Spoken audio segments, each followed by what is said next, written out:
મહત્વના સમાચારથી કરીએ શરૂઆત। વરસાદ આવી રહ્યો છે।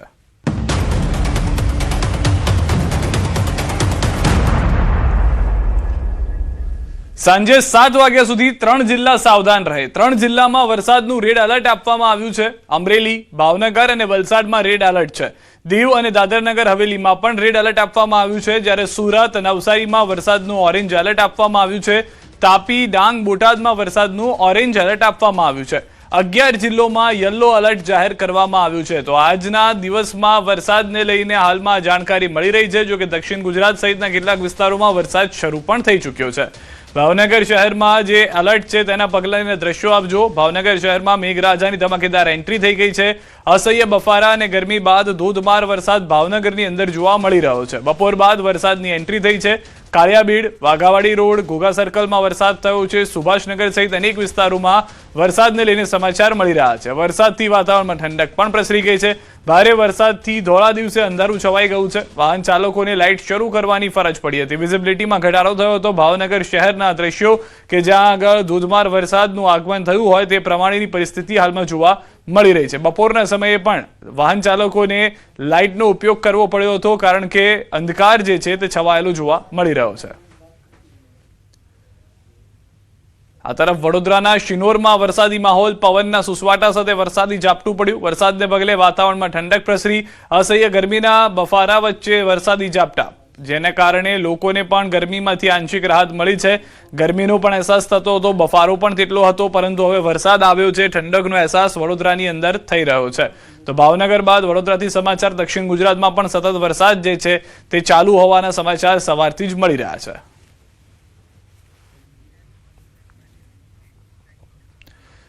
અને સમાચાર પર નજર કરીએ। પૂર્વ અગ્નિવીરો માટે મોટી જાહેરાત છે। અગ્નિવીરો માટે સીએમ ભૂપેન્દ્ર પટેલનો મહત્વનો નિર્ણય। વર્ગ 3ની સીધી ભરતીમાં 20% અનામત મળશે। અગ્નિવીરોને શારીરિક કસોટીમાંથી પણ મુક્તિ અપાશે। વય મર્યાદામાં 3 વર્ષની છૂટ મળશે। પ્રથમ બેચને 5 વર્ષની છૂટ મળશે। પોલીસ, એસઆરપી, જેલ અને વન વિભાગમાં પણ લાભ મળશે। હથિયારધારી પોલીસ સબ ઇન્સ્પેક્ટર અને હથિયારધારી પોલીસ કોન્સ્ટેબલ, એસઆરપીના પ્લાટૂન કમાન્ડર તથા પોલીસ કોન્સ્ટેબલની ભરતી માટે મળશે લાભ। જેલર, ગ્રુપ 2 અને જેલ સીપીઆઈ તથા વન પર્યાવરણ વિભાગની વનરક્ષક વર્ગ 3 તેમજ વનપાલ વર્ગ 3 સંવર્ગોની સીધી ભરતીમાં પણ પૂર્વ અગ્નિવીરોને આ લાભ પ્રાપ્ત થઈ શકે છે। તો અગ્નિવીરો માટે આ મહત્વના સમાચાર કે જે યોજના આવી છે। કેન્દ્ર સરકાર કેટલાક અગ્નિવીરોને રિટેન કરે છે, એટલે કે તેઓને આર્મીમાં સામેલ કરે છે, જ્યારે અન્ય અગ્નિવીરોને તેમાંથી ટ્રેનિંગ બાદ અન્ય જગ્યાએ ખસેડવાના પ્લાનની વાત હતી, જેમાં ગુજરાતના મુખ્યમંત્રી ભૂપેન્દ્ર પટેલ તરફથી આ પહેલ કરવામાં આવી છે। એ રાજ્યની અંદર જ્યાં જરૂર છે તેવા વર્ગ 3ના કર્મચારીઓમાં સીધી ભરતીને લઈને અગ્નિવીરો માટે ખાસ આ યોજના લાવવામાં આવી છે।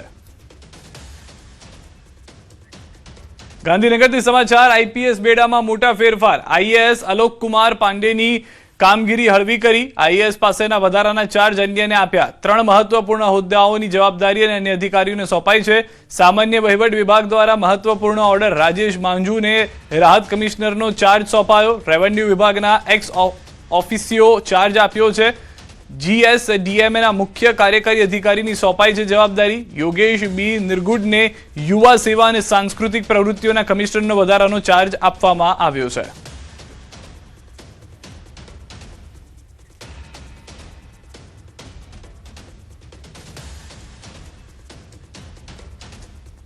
તો મોંઘવારીનો વધુ એક ઝટકો। હવે રિક્ષામાં મુસાફરી કરવી મોંઘી પડશે। અમદાવાદના રિક્ષાના ભાડામાં વધારો મંજૂર થયો છે। મિનિમમ 1.2 કિલોમીટરનું ભાડું 20 રૂપિયાથી વધારીને 25 રૂપિયા થયું છે। રનિંગ ભાડું પ્રતિ કિલોમીટર 15 થી 20 વધારવામાં આવ્યું છે। ગાંધીનગરમાં રેટ કમિટીનો બેઠકમાં નિર્ણય છે। રિક્ષા ચાલક સંગઠનોની માંગ સ્વીકારી છે। સીએનજીના વધેલા ભાવને લઈને વધારો કરવામાં આવ્યો છે। 1.2 રિક્ષામાં મિનિમમ ભાડું 1.2 હતું, જે પહેલાં 20 રૂપિયા હતું। અમારી ડિમાન્ડ 30 રૂપિયા હતી, પણ એનામાં વચગાળાનો રસ્તો રાખીને હવે 5નો વધારો કરીને હવે તે 25 રૂપિયા થઈ ગયા છે। અને ત્યારબાદ દરેક કિલોમીટરના જે 15 રૂપિયા હતા તેનામાં પણ 5નો વધારો કરીને હવે 20 રૂપિયા કરવામાં આવ્યા છે। એટલે આ માત્ર અમદાવાદ જ નહીં, આખા ગુજરાતના રિક્ષા ચાલકોની આ જીત છે।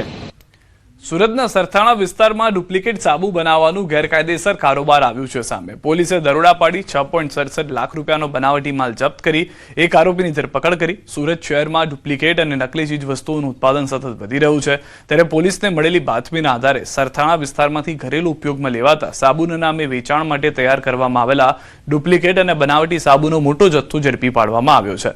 તપાસમાં સામે આવ્યું છે કે સરથાણા વિસ્તારમાં રહેતો એક વ્યક્તિ પોતાના ઘરે જ પ્રખ્યાત બ્રાન્ડના સાબુ જેવી પેકિંગ અને લોગોનો ઉપયોગ કરીને બનાવટી સાબુ તૈયાર કરી રહ્યો છે. આ બાતમીના આધારે પોલીસે દરોડા પાડી આરોપી રાજભાઈ પ્રેમજીભાઈ ઘેવરિયાને ઝડપી પાડી કાયદેસરની કાર્યવાહી હાથ ધરી છે. માત્ર 700 રૂપિયા માટે હત્યા કરવામાં આવી છે. મિત્રએ જ કરી છે મિત્રની હત્યા. રિલીફ રોડ પર ધોળા દિવસે કરી હત્યા. 5 જેટલા છરીના ઘા મારી હત્યા કરવામાં આવી. બોલાચાલી બાદ ખેલાયો છે ખૂની ખેલ. પોલીસે આરોપીની ધરપકડ કરી હોવાની હાલમાં જાણકારી મળી રહી છે. આ બંને મરણ જનાર આરોપી વચ્ચે પૈસાની લેતી દેતી બાબતે બોલાચાલી થયેલી હતી. બોલાચાલી બાદ ઝઘડામાં પરિણમી હતી. ત્યારબાદ આ જે આરોપી છે એના દ્વારા મરણ જનારને ચાકુના ઘા મારી અને એની હત્યા નિપજાવેલી હતી. રાજકોટના ગોંડલના વોરાકોટડા રોડ પર હનુમાનધાર પાછળની એક વાડીમાંથી પરપ્રાંતીય મહિલાનો મૃતદેહ મળતા ચકચાર મચી ગઈ. ચારિત્ર્યની શંકાના આધારે પતિએ જ પોતાની પત્નીનો હત્યારો હોવાનો પ્રાથમિક તપાસમાં ખુલાસો. મૂળ મધ્યપ્રદેશના નહીં મજૂરી અર્થે આવેલા શ્રમિક પરિવારની ગુંદલીબેન સોલંકી નામની મહિલાની થઈ હત્યા. અન્ય સાથેના આડા સંબંધની શંકા રાખી પતિએ રાત્રે ઝઘડો કરતા જીવ બચાવવા બાજુની વાડીમાં ભાગેલી પરિણીતાને પતાવી દીધી. બનાવની જાણ થતાં ગોંડલ બી ડિવિઝન પોલીસના પીઆઈ GS ગઢવી સહિતનો કાફલો ઘટના સ્થળે દોડી ગયો. હત્યાનો ગુનો નોંધી પોલીસે ફરાર હત્યારા પતિને ઝડપી પાડવા તપાસના ચક્રો ગતિમાન કર્યા છે. આ તરફ વડોદરાથી સમાચાર. વસ્તી ગણતરી કરતા કર્મી સાથે બબાલ. આંગણવાડી કર્મચારી સાથે બબાલ. દુકાન માલિકે ગાળાગાળી કરી મારામારી કરી. દુકાન પર લખાયેલા ક્રમાંક નંબરને લઈને વિવાદ. નંબર કેમ લખ્યો કઈ ધમાલ મચાવી. પાંજલપુરના સનસિટી સર્કલ પાસે ઘટના. પ્રાથમિક માહિતી મુજબ આરોપી નશાની હાલતમાં હોવાનું સામે આવ્યું. બોલાચાલી બાદ મામલો મારામારી સુધી પહોંચ્યો હોવાનો આક્ષેપ છે. ઘટનાને લઈને આંગણવાડી કર્મચારી દ્વારા પોલીસમાં ફરિયાદ નોંધાઈ. માંજલપુર પોલીસ સ્ટેશનમાં ગુનો દાખલ કરી તપાસ શરૂ કરાઈ. રાષ્ટ્રીય કામગીરીમાં અવરોધ ઉભો કરવાનો ગુનો નોંધાયો.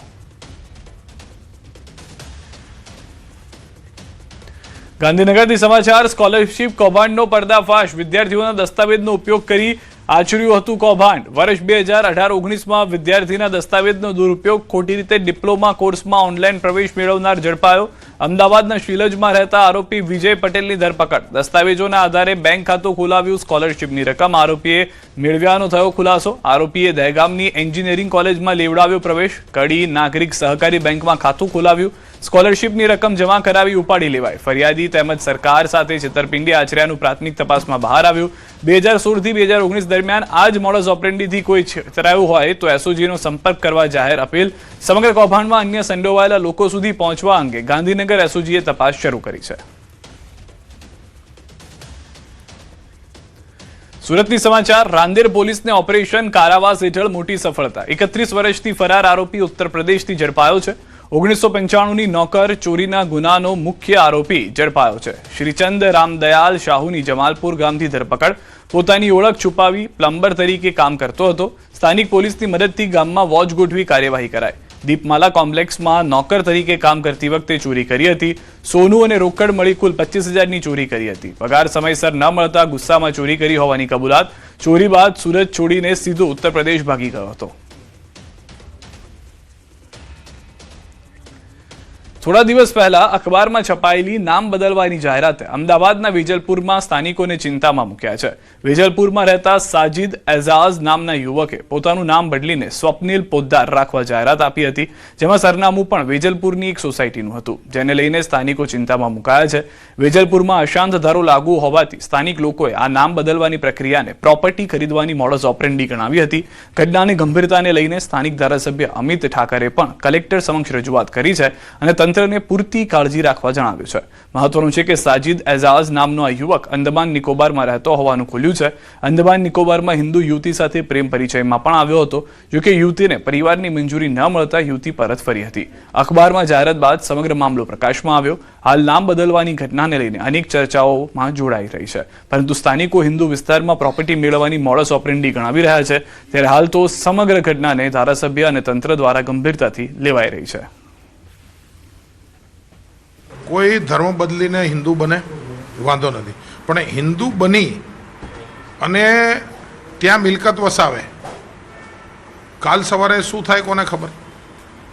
તો ચિંતા જે સ્થાનિક લોકોની છે એ કલેક્ટર સંકલનની અંદર મેં મૂકી હતી. સુરતના લીંબાયતમાં પોલીસે સઘન વાહન ચેકિંગ દરમિયાન એક શંકાસ્પદ યુવકને તીક્ષ્ણ ધારદાર ચપ્પુ સાથે ઝડપી પાડ્યો. પોલીસનો સર્વેલન્સ સ્ટાફ જ્યારે સંજયનગર સર્કલ પાસે ચેકિંગમાં હતો ત્યારે વિનોબા નગરમાં રહેતા 27 વર્ષીય યુવકની હલચલ શંકાસ્પદ જણાતા તેની તલાશી લેવામાં આવી હતી. તે દરમિયાન તેની પાસેથી ખતરનાક ચપ્પુ મળી આવતા પોલીસે તેની ધરપકડ કરી હતી. અસામાજિક તત્વો પર નિયંત્રણ લાવવા પોલીસ દ્વારા વધારવામાં આવેલા પેટ્રોલિંગને કારણે આ સફળતા મળી છે અને આરોપી આ હથિયાર કયા ગુનાહિત હેતુથી લઈને ફરી રહ્યો હતો તે દિશામાં પોલીસે વધુ પૂછપરછ હાથ ધરી છે. અમદાવાદના રાઇફલ ક્લબ પાસેથી એક નવજાત શિશુ મૃત હાલતમાં મળી આવ્યું છે. સ્થાનિક લોકોએ પોલીસને જાણ કરતા તપાસ હાથ ધરી છે. પોલીસે અજાણ્યા આરોપીઓ સામે ગુનો દાખલ કરી કાર્યવાહી હાથ ધરી છે. આજુબાજુના સીસીટીવી ફૂટેજના આધારે કાર્યવાહી આગળ વધારાઈ છે. પોલીસે શિશુના મૃતદેહનું પોસ્ટમોર્ટમ કરાવ્યું છે. આ સાથે જ તેના DNA સહિતના મેડિકલ રિપોર્ટ મેળવીને આગળની કાર્યવાહી તેજ કરવામાં આવી છે. પોલીસ સ્ટેશન વિસ્તારમાં જે રાઇફલ ક્લબ આવેલું છે એની સામે જે પાર્કિંગ વિસ્તાર છે ત્યાંથી એક મૃત હાલતમાં નવજાત પુરુષ બાળક છે એ મળી આવેલું હતું. આ જે બનાવ છે એ 2 થી 3 દિવસ પહેલાં બનેલો હોય એ બાબતે અલગ અલગ સમયના જે સીસીટીવી ફૂટેજ છે એ ચેક કરવાની કામગીરી ચાલુ છે અને સાથે સાથે હ્યુમન ઇન્ટેલિજન્સના સોર્સિસના માધ્યમથી પણ આ બાબતે પોલીસ દ્વારા તપાસ કરવામાં આવી રહી છે.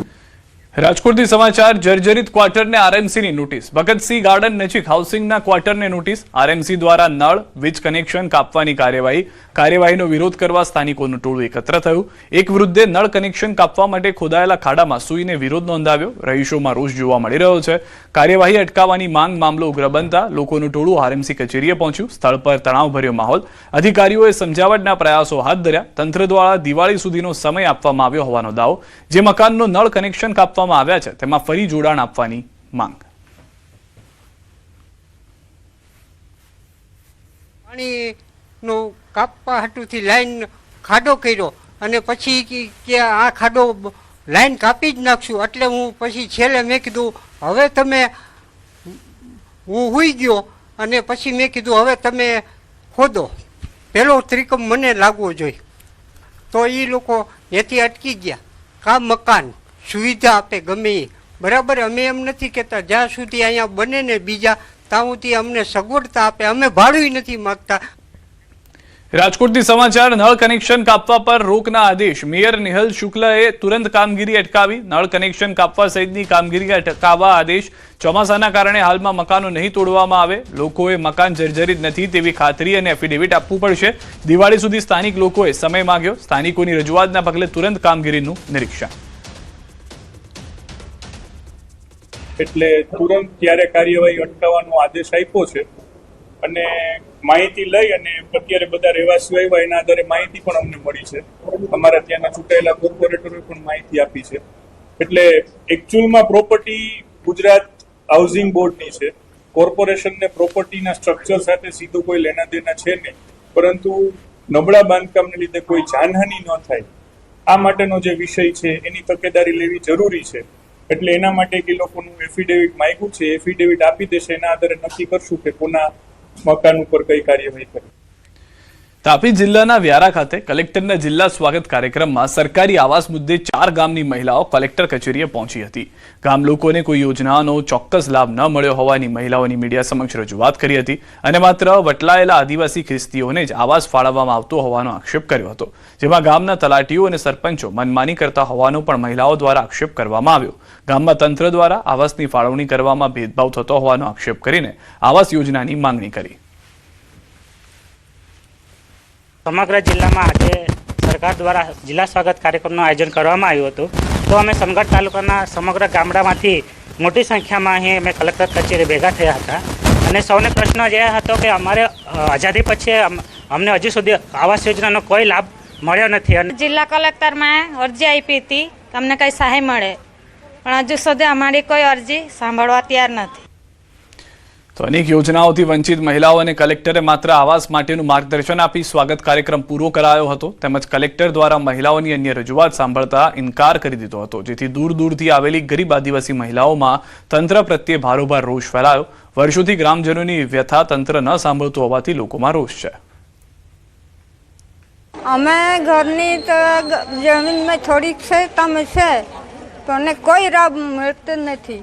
એટલી ઉંમર થઈ ગઈ, આજ સુધી કોઈ મળ્યું નથી. તલાટી કે સરપંચ શ્રી દ્વારા કંઈ જ માહિતી આપવામાં આવી નથી ને જે કંઈ લાભ મળતો હોય જે આગેવાન ગામના હોય કે ગમે તે થોડાક ચલકવાળા હોય એ લોકોને જ મળે છે. જે ગરીબ છે આજ હજુ સુધી કંઈને આવાસનું કંઈ યોજના કંઈ સહાય